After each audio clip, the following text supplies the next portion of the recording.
दर्शकले भनेको विषयलाई सम्झेर हामी अब भ्रमवाद केही दिनमा जाँदैछ, केही महिनापछि भ्रमवादलाई नेपालबाट विस्तारित गर्न सक्छौँ कि सक्दैनौँ भन्ने मैले त्यो पुस्तक सम्झिँदै गर्दाखेरि पछि फेरि पढेँ। यो घटना भइसकेपछि संक्षिप्त मैले यसो मूल्याङ्कन गरेर हेरेँ, ती ट्रम्प र हाम्रा कमरेड ओलीको बिचबाट कतिपय कुरामा समानता परेछ। ट्रम्पले पनि एउटा उग्र राष्ट्रवादको नारा दिए, हाम्रो कमरेड केपी ओलीले पनि चुनावमा उग्र राष्ट्रवादको नारा दिनु।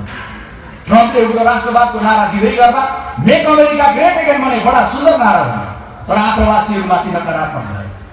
मेक्सिकोको सीमामा पर्खाल लगाउँछु भने सत्तामा पुग्नु अगाडि उग्र राष्ट्रवाद हामी कहाँ पनि साँच्चै उग्रै ढङ्गको थियो।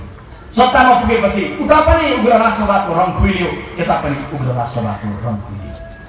ट्रम्पले पनि शासनमा पुगेपछि अघिल्लो सरकारले गरेका राम्रा कुराहरू उल्टाइदिए, जस्तो कि पेरिस सम्मेलनबाट जलवायु सम्बन्धी विश्व सम्मेलनले एउटा निर्णय गरे, ट्रम्पले अघिल्लो सरकारको उल्टाइदिए। हाम्रो कमरेड केपी ओलीले पनि अघिल्लो सरकारले गरेको राम्रो कुरा उल्टाइदिनु हो, जस्तो कि डाक्टर गोविन्द केसीसँग गरेको सम्झौता। ट्रम्पले र यताकाले जस्तै उस्तै गरेर देख्दै गर्दा कोरोनाको बेलामा पनि त्यस्तै देखियो। ट्रम्पले चाइनिज भाइरस भनेर हाम्रो प्रधानमन्त्रीजीले इन्डियातिरबाट आएको भाइरस अलिक कडा छ भने, ट्रम्पले मास्क नलगाऊ भने हाम्रो प्रधानमन्त्रीजीले हाछिउँ गरेर उडाइदियो भनेर भन्यो। यी उस्तै त्यसैले दुनियाँमा एउटा लहर अब प्रारम्भ भएको छ। अब यो संसारको पल्लो कुनामा ट्रम्पवादले बिदाई लिएको छ भने पल्लो कुनामा भ्रमवादले बिदाई लिने यात्रा अब प्रारम्भ भएको छ। त्यसैले म तपाईँहरूलाई सम्मान र अभिवादन त्यस सन्दर्भमा गर्न चाहन्छु। संसद विघटन भएपछि मैले सम्झेको त्यो पहिलो हाउ डेमोक्रेसी डाइज, दोस्रो केही अनुहारहरू थिए, कोरोनाको महामारीमा जीवन गुमाएका अनुहार। चुनाव गर्यो भने अर्बौं रुपियाँ खर्च हुन्छ। आदरणीय दिदीबहिनी दाजुभाइहरू, कमरेड केपी ओलीको पक्षमा उभिनु भएको कसैले कहीँ फेसबुक लाइभमा हेर्दै हुनुहुन्छ भने दुईटा दृश्य कृपा गरेर सम्झिदिनु होला। चुनाव भयो भने अरब रुपियाँ खर्च हुन्छ। कुन देश हो जुन देशको सरकारले भन्यो कि जनताको जीवन जोगाउनका लागि भेन्टिलेटर खरिद गर्ने पैसा छैन। भेन्टिलेटर नपाएर मरेकाहरूलाई मैले सम्झेँ।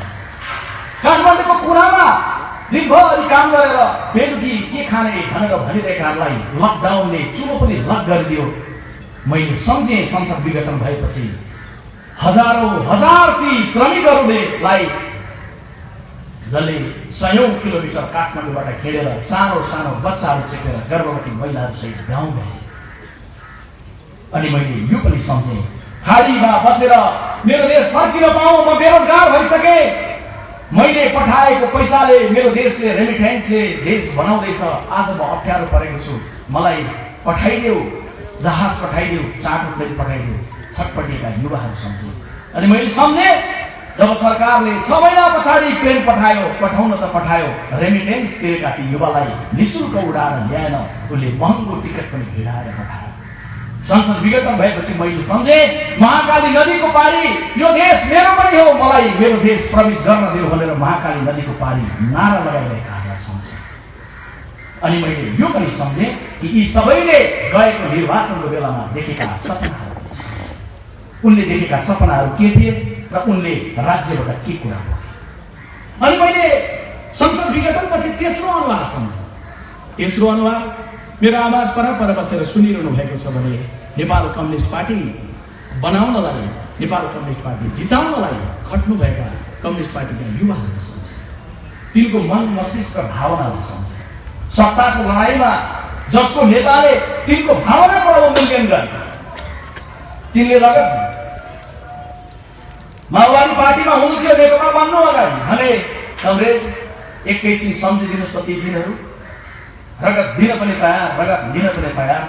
तपाईँ गुमाएका योद्धाहरू, तपाईँका घाइते साथीहरू, तपाईँले रगत दिनु, तपाईँले दिएको रगत पनि सम्झे। एमालेमा हुनुहुन्थ्यो भने रगत दिनु भएन होला, पसिना दिनु। तपाईँले रगत र पसिनाले बनाएको नेपाल कम्युनिस्ट पार्टीलाई तपाईँले बनाएका नायकहरूले सत्ताको द्वन्द्व गर्दै तासको घर जस्तै गर्ल्याङ गुरुङ ढल्दै गर्दाखेरि मैले अर्को एउटा फेरि पुस्तक सम्झेँ। जर्ज अर्वेलले 1945 मा लेख्नु भएको एनिमल फार्म भन्ने पुस्तक सम्झेँ। तपाईँको नेता र तपाईँ बराबर तर George Orwell लेख्छन् all are equal but some are more equal than others. सबै समान छन् तर केही चाहिँ अरूभन्दा अलिक बढी समान छ। तपाईको सपना तपाईले सम्झिनै गर्दा जर्ज अर्वेलको पुस्तक बजारमा खरिद गरेर पढ्नुभयो भने तपाई एउटा निष्कर्षमा पुग्नुहुन्छ। हरेक शोषितभित्र मौका पर्यो भने शोषक बन्छ भन्ने चाहना हुन्छ। कमरेड तपाईले लाम लागेर घाममा लाम लागेर सत्तामा पुर्याएको नायक आज तपाईमाथि अधिनायकवाद गर्दैछन् र यही सडकमा केही बेर अगाडि तपाई आफ्नै कमरेडको विरुद्ध मुठी बटारेर मुर्दाबादको नारा लगाउँदै हुनुहुन्थ्यो। त्यसैले मैले सम्झिँदै गर्दाखेरि मैले यी अनुहारहरू मात्रै होइन, मैले डिएनजी भनेर चाहने लाखौं युवाहरू छन्। न कांग्रेस बन्न मन छ कयौं, न कम्युनिस्ट बन्न मन छ कसैलाई। कसको पक्षमा बन्दै गर्दा अर्जेन्टिनाको नेमार मेसीको पक्षमा बन्लान्, कसैले भन्दै गर्दा ब्राजिलको नेमारको पक्षमा बन्लान्। कांग्रेस र कम्युनिस्ट नबनी पनि यो देशको नागरिक हो भनेर भन्ने भन्लान्। सपना के छ भन्दै गर्दा मेरो सपना अरू केही छैन। मैले संसदले मैले पढेको मजिनको जिन्दगी गुजार्न पाऊँ, मलाई जम्मा सपना छ डिएनजी, डेमोक्रेसी एन्ड डेभलपमेन्ट। मेरो लागि राजनीति होइन, मेरो लागि जीवनशैली हो भन्ने युवाहरू छ। अनि मैले सम्झे आदरणीय साथीहरू, विश्व प्रकाशहरू राजनीतिमा होला, यहाँ धेरै राजनीतिमा हुनु होला, तर मेरो आवाज सुन्दै गरेका हजारौं लाखौं युवाहरू लाइभबाट हेर्दै गर्ने गरेर म जान्दछु राजनीति भन्दा पनि बाहिर धेरै युवाहरू ठुलो पार्टी छ। कोही खेलको मैदानमा हुनु होला, कोही फिल्म निर्माणको क्षेत्रमा हुनु होला, कोही कहीँ अध्ययनमा हुनु होला, कहीँ साहित्यमा सङ्गीतमा हुनु होला, कहीँ पसल थापेर बस्नु भएको होला, कहीँ प्रहरीको सिपाही हुनु होला। ड्रेसभित्र छ, हातमा बन्दुक छ, हृदयमा धड्किरहेको छ केही प्रश्नहरू। कोही आर्मीमा हुनु होला, कोही स्वदेशमा, कोही विदेशमा हुनु होला। यी सबैको सादा सपना हो डेमोक्रेसी र डेभलपमेन्ट। आज प्रधानमन्त्रीजीको कदमले सबैभन्दा बढी धावा बोलेको छ भने त्यही डेमोक्रेसी र डेभलपमेन्टको सपनामाथि धावा बोलेको छ। हामीलाई त कोही बात छैन, हामीलाई यो घटना हुँदै गर्दाखेरि त कसरी सोच्याउन सकिन्छ भन्ने कुराको अनुभव हासिल गरेको पार्टीका मानिसहरू हौं। हामी त मुलुकले बाटो बिरायो भने बाटो ठिक ठाउँमा ल्याउन सक्छ भन्ने मानिसहरू हौं। हस्पिटलमा अपरेसन गरेर बसेको डाक्टरले गम्भीर अवस्थामा घाइते आयो भने एकैछिन दुखी हुन्छ, त्यसपछि आफू सम्हालेर उपचार गर्न बस्छ। कांग्रेस देश दुखी भएको बेलामा, देश घाइते भएको बेलामा उपचार गर्ने डाक्टर हो। कांग्रेसलाई त कोही बात छैन, हामी त भिडौँ। तर तपाईको सपना माथि जे भएको छ, तपाईको परिवारको सपना के थियो? सपना कमरेड केपी ओलीज्यू, यदि मेरो आवाज तपाईबाट कहीँबाट पुग्दैछ भने तपाईले सोच्दै गर्दाखेरि के तिनको सपनालाई तपाईले सोचिदिनुभयो? जसले केवल यति भने देश राम्रो बन्नुपर्छ, देशले बाटो लिनुपर्छ, देश अब बन्छ, देश हामी बनाउँछौँ।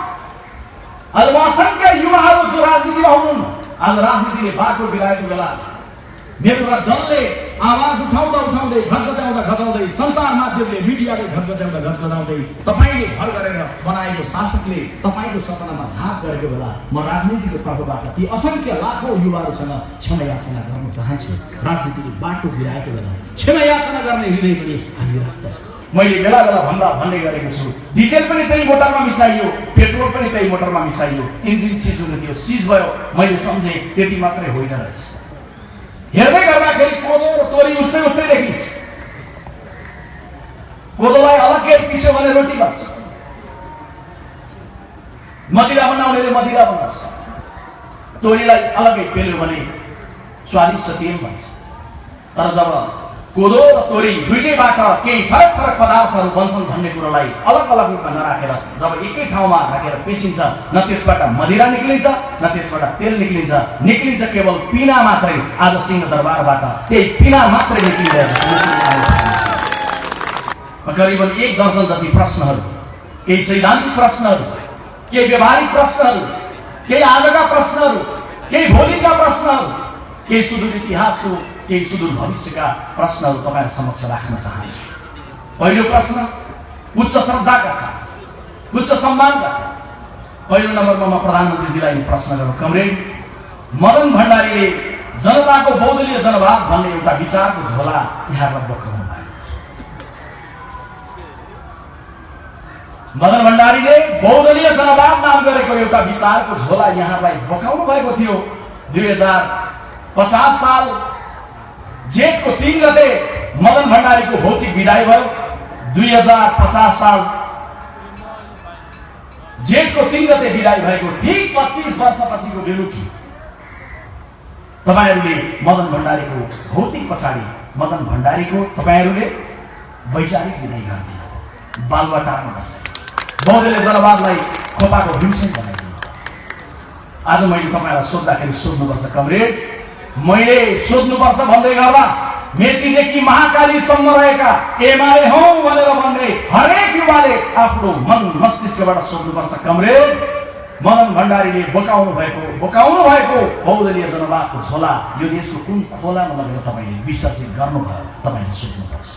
हो, माओवादीलाई रूपान्तरण गर्न जरुरी हो, माओवादको उग्रताले एउटा बिसौनी भेट्न जरुरी थियो, तर त्यसको लागि कमरेड प्रचण्डलाई रातो वर्णला पहिराउँदै गर्दा बहुदलीय जनवाद मदन भण्डारीको बहुदलीय जनवादलाई सेतो काठी तपाईले ओढाएको हो कि? म फेरि पनि दोहोऱ्याउन चाहन्छु, माओवादको रूपान्तरण जरुरी थियो, माओवादको उग्रतालाई एउटा बिसौनीमा पुर्याउन जरुरी थियो, तर कमरेड पुष्पकमल दाहाल प्रचण्डलाई रातो वर्णला पहिराउँदै गर्दा मदन भण्डारीको बहुदलीय जनवादलाई सेतो काठो तपाईले ओढाएको हो कि?